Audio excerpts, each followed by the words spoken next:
Olá, estudante! Vamos seguir com a semana de acolhimento do ciclo 5? Quero lembrar que o novo PET já está disponível no site estudeencasa.educação.mg.gov.br. Não deixe de fazer o download e conferir o que vem por aí. Mas antes disso, vamos relembrar os principais temas do ciclo 4? Quem está aqui conosco é o professor Bruno Galvão, de Ciências. Seja muito bem-vindo, professor. Obrigado, Gabriela. Tudo bem com você? Tudo ótimo. Conta pra gente o que você preparou para a aula de hoje. Pode deixar. Bom, essa aula de hoje é para você, aluno do 8º ano do ensino fundamental.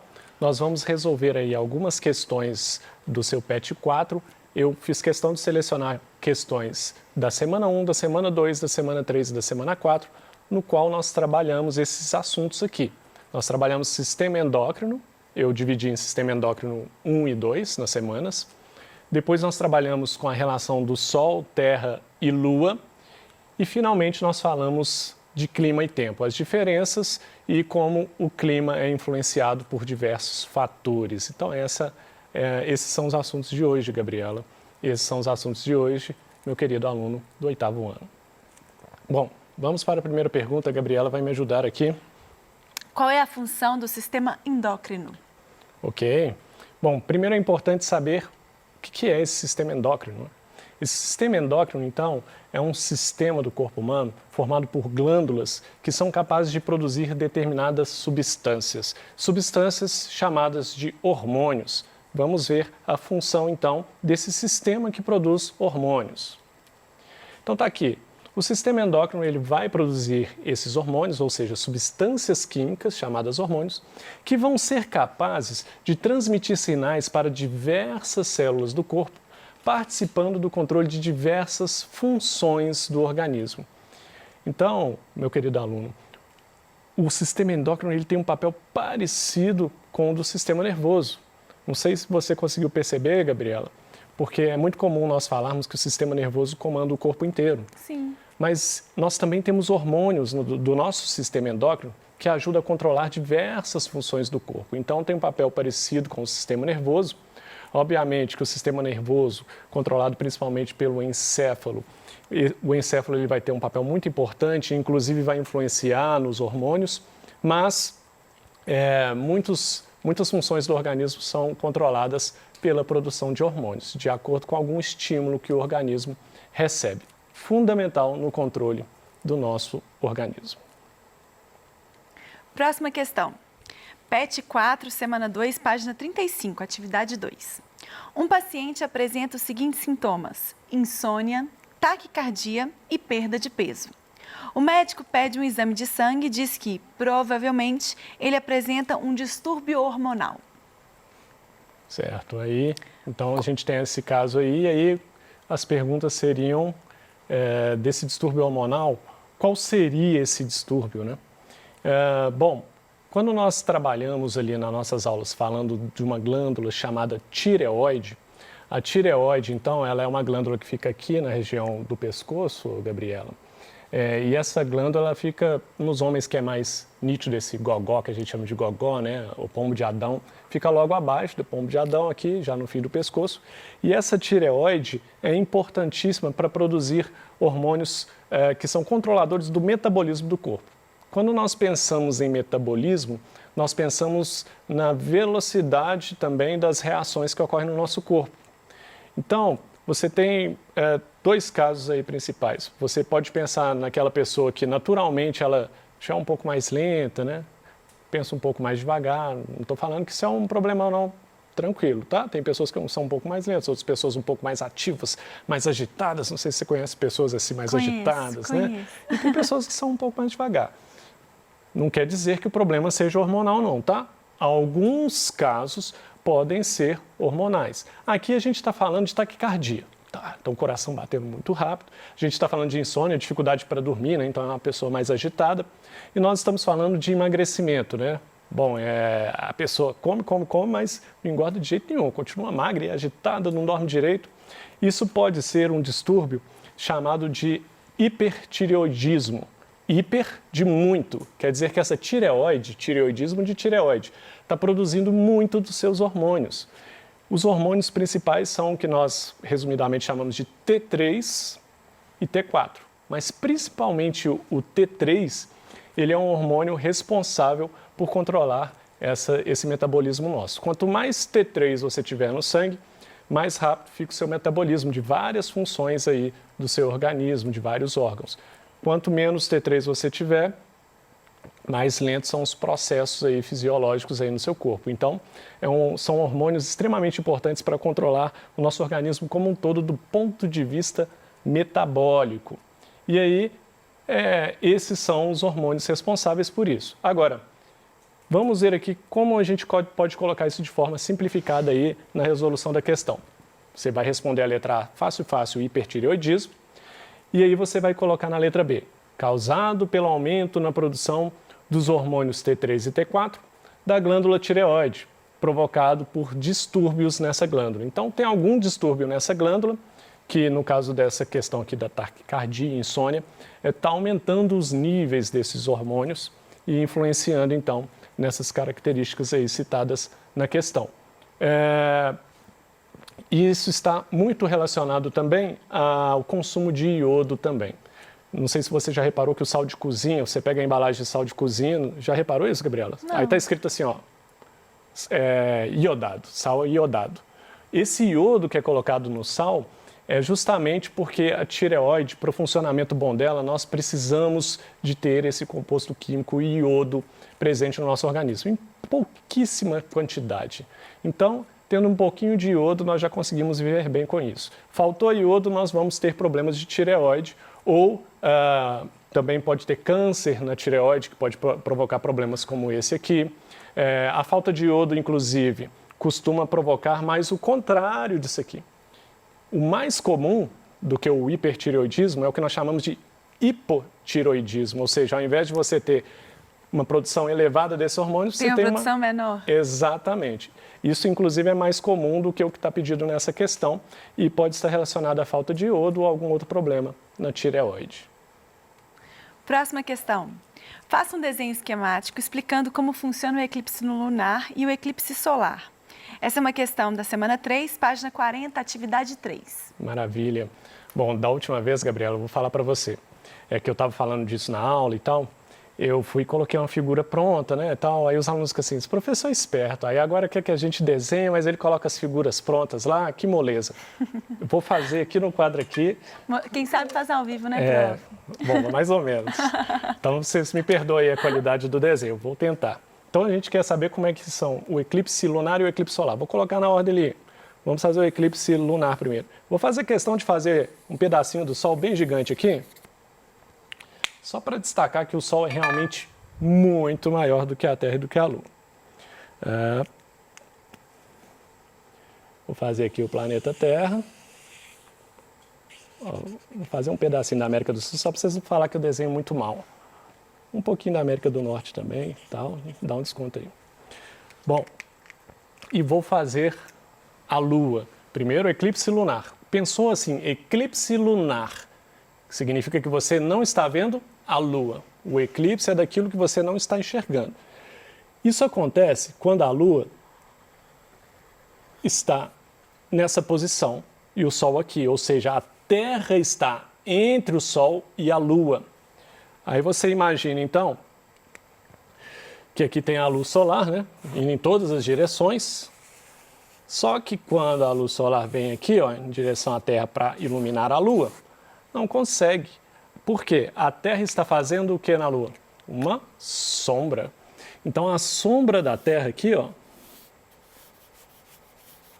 é projetada sobre a Lua. Como a sombra da Terra está ali sobre a Lua, as pessoas que estiverem nesse ponto aqui do mundo, deixa eu colocar eu aqui em pé aqui. Eu saí da América do Sul, viu? Foi só uma passeada. Aí você olha para a Lua lá e não vê a Lua. Por quê? Porque o Sol não está conseguindo iluminar a Lua. A Terra está fazendo uma sombra na Lua. Não é possível vê-la. Eclipse lunar. Agora vamos ver o eclipse solar. Eu acho que dá para aproveitar esse desenho. Agora esquece essa Lua aqui, tá? Vamos colocar a Lua aqui na frente agora, ó.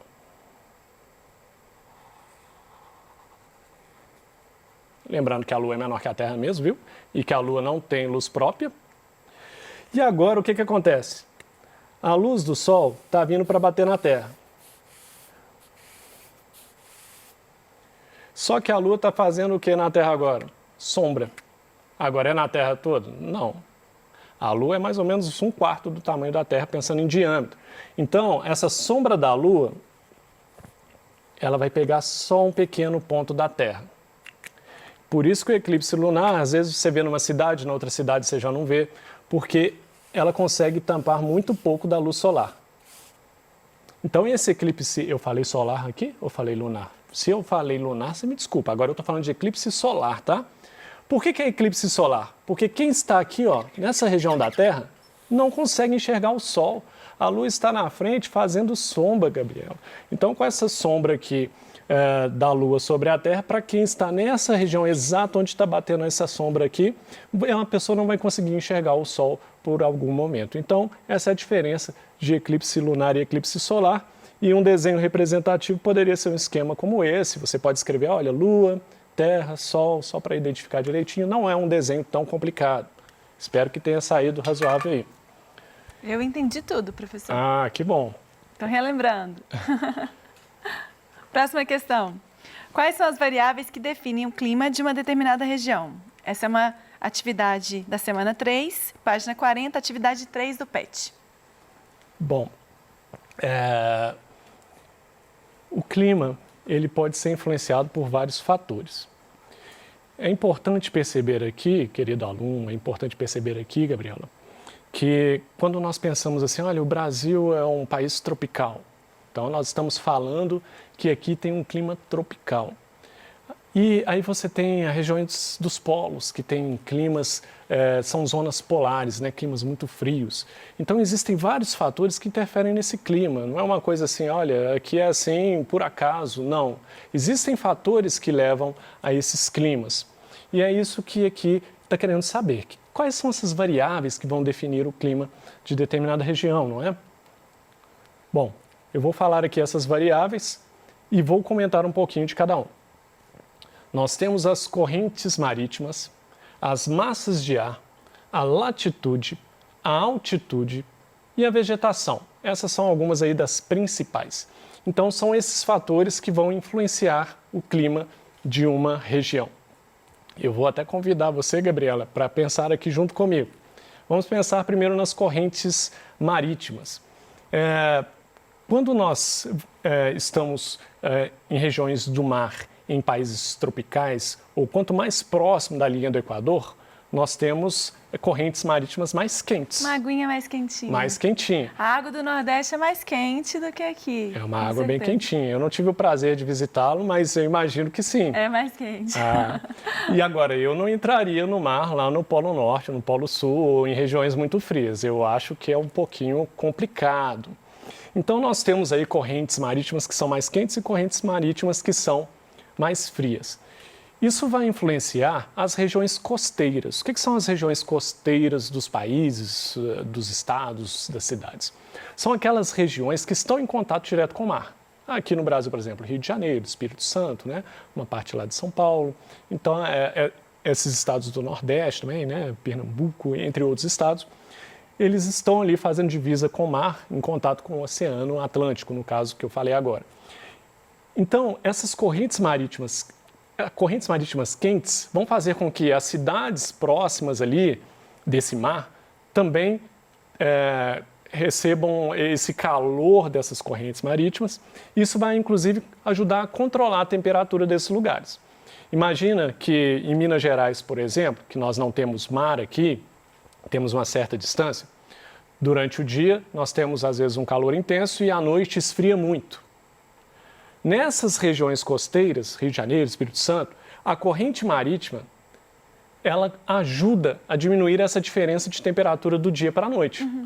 Tanto é que é muito comum o pessoal entrar na água à noite, não é verdade, Gabriela? Verdade. E falar assim, nossa, a água à noite está quentinha.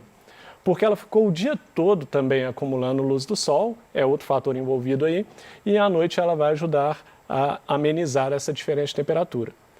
Além desse fator do sol, nós temos que toda a região próxima à linha do Equador e entre os trópicos aí, essas regiões elas vão ter então massas ou correntes marítimas mais quentes que vão favorecer a essa manutenção da temperatura entre o dia e noite.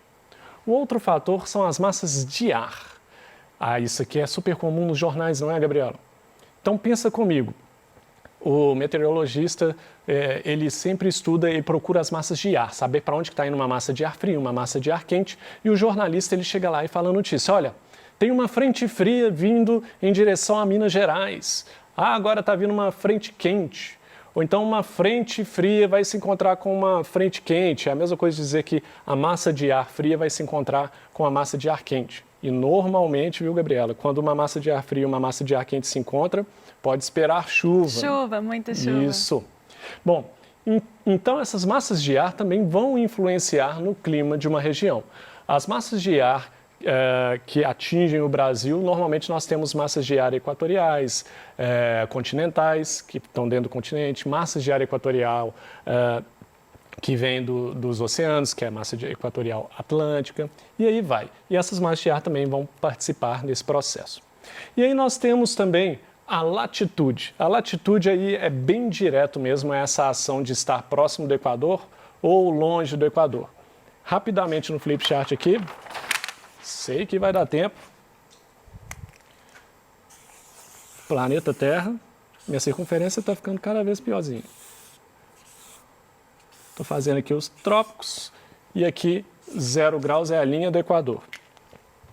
Quando a gente pensa em latitude, a gente está pensando nessas linhas imaginárias horizontais aqui, horizontais para o nosso desenho. Quanto mais longe do Equador, ou seja, mais próximo dos polos, mais frio. Quanto mais próximo do Equador, mais quente. Isso que é latitude, essas linhas horizontais, e à medida que essas linhas horizontais imaginárias se aproximam dos polos, mais frio. À medida que se aproxima da linha do Equador, mais quente. E, finalmente, a altitude e a vegetação. A altitude tem a ver com montanhas. No pé de uma montanha, normalmente, é mais quente. À medida que você sobe na montanha, você vai sentindo que vai ficando mais frio. Os grandes picos, como é o caso do Everest, quanto mais alto você começa até a ver uma formaçãozinha de gelo lá em cima daquela montanha, lá daquele pico. Por quê? Quanto mais alto, ou seja, altitude, altura. Quanto mais alto em relação ao nível do mar, o nível do mar é o nível mais baixo. Quanto mais alto, e à medida que você sobe serras, currais, né? Serra do Curral, grandes montanhas, você tem mais frio. E a vegetação, porque a vegetação ela ajuda a aumentar a umidade daquela região. Floresta amazônica é um clima tropical, equatorial, muito úmido, porque aquelas plantas transpiram o tempo inteiro, favorecendo a umidade do ar. Essas são as relações aí que vão influenciar o clima. É isso que eu queria falar com vocês. Obrigado a você, querido aluno do 8º ano do ensino fundamental, e a você, Gabriela. No mais, eu desejo a vocês bons estudos.